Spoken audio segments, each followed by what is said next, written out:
혹시 주변에 유독 행복해 보이는 사람이 있나요? 공부 천재, 운동 천재가 있는 것처럼 행복에도 천재가 있대요. 행복 천재들은 평범한 일상도 행복하게 만들어버리는 어마무시한 비결이 있다고 하는데요. 오늘은 행복을 말하는 교수, 최인철의 아주 보통의 행복에서 행복 천재의 비결을 알려드릴게요. 여러분은 아무거나 라는 단어 얼마나 사용하세요? 행복 천재들은 이 단어를 잘 쓰지 않는다고 해요. 이게 바로 첫 번째 비결이에요. 읽어드릴게요. 선택이란 누군가에겐 즐거움이지만 누군가에겐 고통이다. 그 고통을 아는 사람들이 만들어낸 메뉴가 바로 아무거나다. 그것이 선택의 고통으로부터 구원해주기 때문이다. 그러나 습관적으로 아무거나를 남발하고 있다면 자신을 되돌아볼 필요가 있다. 음식도 아무거나, 영화도 아무거나, 여행도 아무데나, 심지어 직업도 아무거나. 모든 것이 아무거나라면 답은 둘 중 하나다. 내공이 아주 깊은 사람이거나 전혀 행복하지 않은 사람이거나. 행복 천재들은 좋아하는 것에 관해 천재다. 행복 천재들은 좋아하는 게 많다. 또 자기가 좋아하는 것이 무엇인지 정확히 알고 있다. 그러나 행복 둔재들은 싫어하는 것에 관해 천재다. 좋아하는 것을 물으면 아무거나 라고 하지만 싫어하는 것을 물으면 단호하게 대답한다. 싫어하는 것이 분명하고 많으면 마음속에 근심이 가득하다. 싫어하는 사람, 싫어하는 일, 싫어하는 장소를 피해야 하기 때문이다. 실제로 행복 천재와 둔재를 가리는 연구를 진행했어요. 그 방법은 참가자들에게 자신이 좋아하는 것과 싫어하는 것을 1분 동안 자유롭게 적어보게 하는 거였어요. 결과가 흥미로웠는데요. 행복감이 높은 참가자들일수록 좋아하는 것을 많이 적었을 뿐 아니라 범주도 다양했다. 또 좋아하는 것에 대한 설명도 아주 구체적이었다.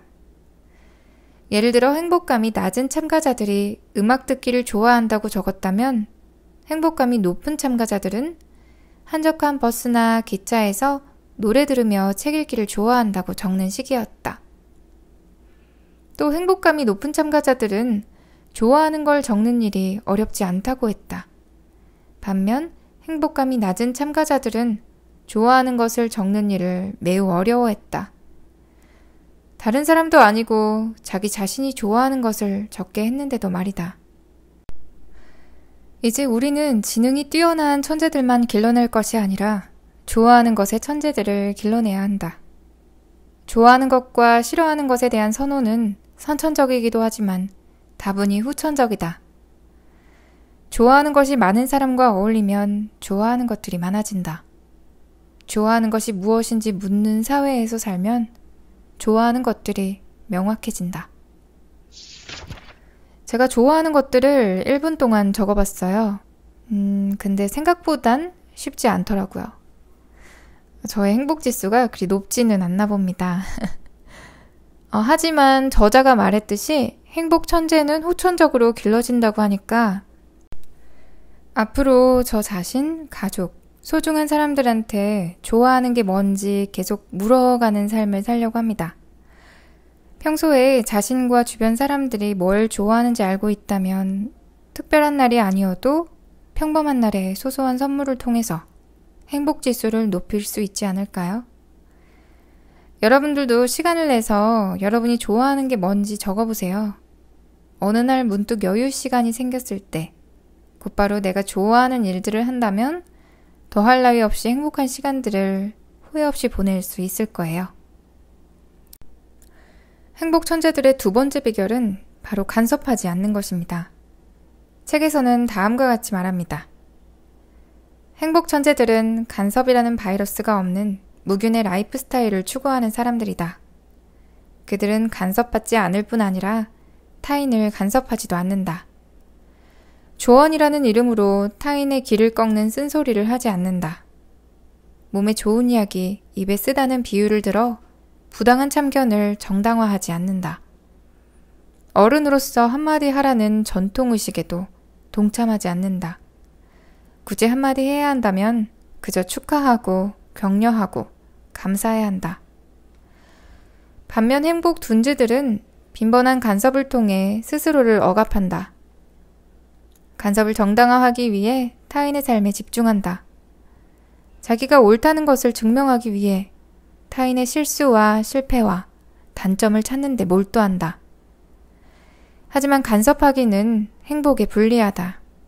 간섭이 삶의 중심을 자기에게서 타인으로 바꿔놓기 때문이다. 행복 천재들이 설핏 자기밖에 모르는 사람들로 비칠 수 있으나 그들은 누구보다도 이타적이며 공동체적이다. 그들은 타인의 행복을 적극적으로 응원한다. 다만 그 경계를 지킨다. 저는 간섭은 많이 안 하는 편이에요. 잔소리도 잘 안 하고요.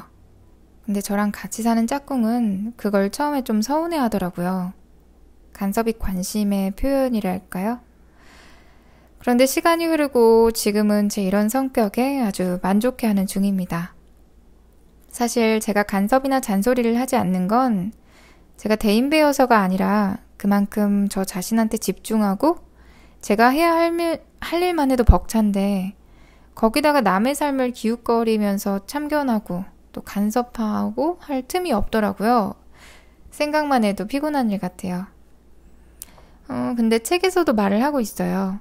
삶의 중심을 자기에게서 타인으로 바꾸는 것이 행복에는 굉장히 불리한 일이래요. 자연스럽게 제 삶에 집중하고 제가 해야 할 일, 하고 싶은 일에 몰두하다 보면 간섭이라는 존재와는 그리 힘들지 않게 멀어질 것 같습니다. 세 번째로 행복 천재들은 굳이 알 필요 없는 것들은 모른다는 것입니다. 여러분은 하루에 스마트폰을 얼마나 보시나요? 요즘 사람들은 굳이 알 필요가 없는 것들로 마음을 오염시키고 있다고 해요. 아침부터 잠자리에 들기까지 세상의 모든 소식을 놓치지 않으려고 스마트폰에서 눈을 떼지 못합니다. 행복은 굳이 알 필요가 없는 것들을 모를수록 커진다. 왜 그럴까요? 연예인들의 사생활, 살면서 한번 마주칠까 말까 한 사람들의 이름과 같은 굳이 알 필요 없는 것들이 마음에 들어오면 정작 중요한 것을 위해 비워두어야 할 마음의 여백이 사라지게 되기 때문입니다. 에너지 보존의 법칙이 있듯이 마음도 이 법칙의 지배를 받습니다. 인터넷 접속은 하루 3번이면 충분하다. 문자나 카톡, 이메일을 실시간으로 확인하지 않으면 큰일 나는 사람은 극소수다. 언젠가 저녁을 먹고 잠자리에 그냥 들기 아쉬워서 밤 시간을 허투루 보낸 적이 있었어요. 한 번은 연애 기사를 본 적이 있는데 그 뒷이야기가 너무 궁금해서 검색을 하고 또 하고 하다 보니까 2시간이 훌쩍 지나가 있더라고요. 그 뒷날에 엄청 후회했습니다. 소문에 느리고 스캔들에 더딘 삶이 좋은 삶이다.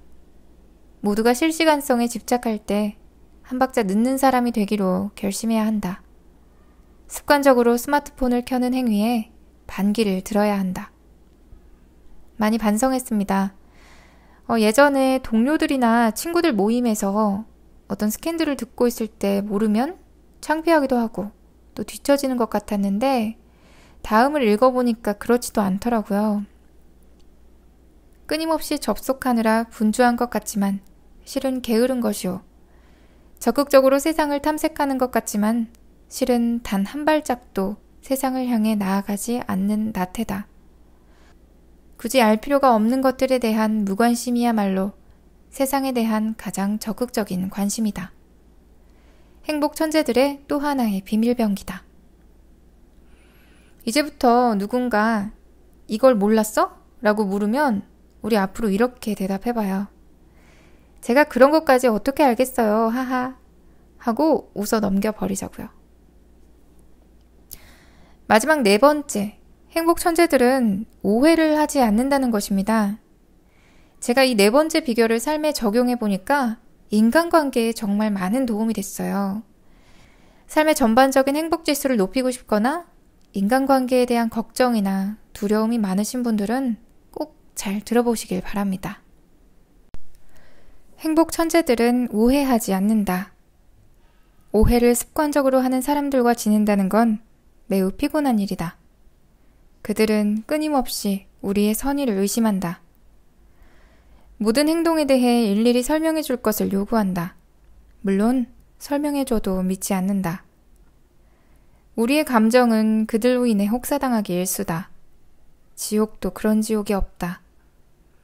그래서 오해가 습관인 사람들과 어울리지 않는 것이 최고의 행복 중 하나다. 오해가 습관인 사람들을 어떻게 알아차릴 수 있을까? 오해의 본질을 들여다보면 그들이 어떤 사람인지 알아낼 수 있는 단서가 포착된다. 오해는 기본적으로 타인의 행동을 부정적으로 해석하는 데서 생겨난다. 타인의 선한 행동에는 이기적인 의도가 숨어 있을 거라고 해석한다. 타인의 좋지 않은 행동은 돌발적인 상황 때문에 생긴 실수가 아니라 그 사람의 본성과 의도가 만들어낸 결과라고 해석한다. 이것이 오해의 본질이다.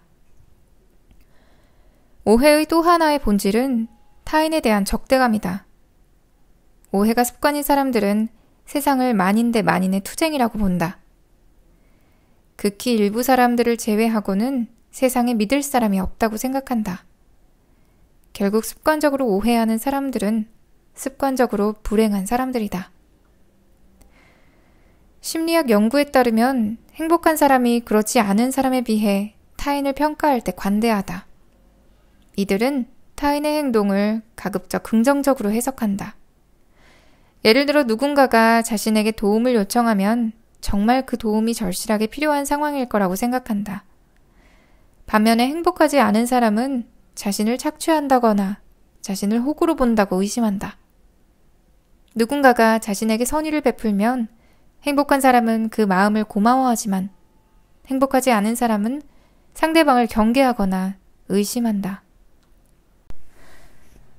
이 부분을 읽고 제가 아이를 키우는 초반에 굉장히 행복감이 낮았던 이유를 알게 됐어요.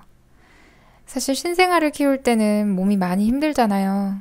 그래서 저는 그때 남편에 대한 선택적 오해병이 있었던 것 같아요. 남편이 뭘 부탁하거나 도와달라고 하면 내가 힘든 것도 모르고 오히려 나를 더 힘들게 하네? 라든지 또 어떤 날 괜히 저한테 잘해주면 뭔가 저한테 미안한 일을 저질렀나? 하는 그런 의심을 하기도 했고요. 그때는 남편에게 유독 그런 오해를 많이 했었어요. 그때 그 시절이 떠오릅니다. 여러분도 누군가의 선의를 의심한다거나 도움 요청을 달가워하지 않는다거나 하는 그런 오해병에 걸린 적이 있으세요? 책에서는 이럴 경우에 해결 방안도 이야기해 줍니다. 오해가 습관인 사람들을 멀리해야 한다. 혹시라도 그들로부터 침투된 오해균이 있다면 타인의 선의를 믿는 것, 그리고 타인의 행동이 실수였을 수도 있다는 생각의 여유를 갖는 연습을 해야 한다. 무엇보다 오해하지 않는 사람들과 어울려야 한다. 그들과 어울리다 보면 우리 안의 오해균은 자연스레 소멸된다. 간혹가다 지금도 상대 행동이나 말의 의도를 오해하는 그런 상황이 생길라 치면은 속으로 이렇게 생각을 해요. 오해하지 말자. 상대의 말과 행동을 있는 그대로 받아들이자. 그러면 정말 제 스스로가 쿨한 사람이 되어 있더라고요. 뒤끝이 없다 보니까 행복지수가 올라가는 것은 당연한 일이고요. 이렇게 해서 플로우의 책 읽는 라디오, 오늘은 최인철 교수의 아주 보통의 행복 중 행복 천재의 비결 4가지를 소개해드렸습니다. 마지막으로 프롤로그의 일부를 읽어드리고 마치도록 할게요. 구독자 여러분, 늘 행복하세요. 드라마 같은 행복, 예외적인 행복, 미스터리한 행복의 비법을 바라지만 그런 건 없다. 진정한 행복은 아주 보통의 행복이다. 좋은 사람들과 소소하게 시간을 보낼 때 우리는 행복을 느낀다. 행복은 내 삶을 사랑하는 정도다. 딱 그 정도로만 이해하면 된다.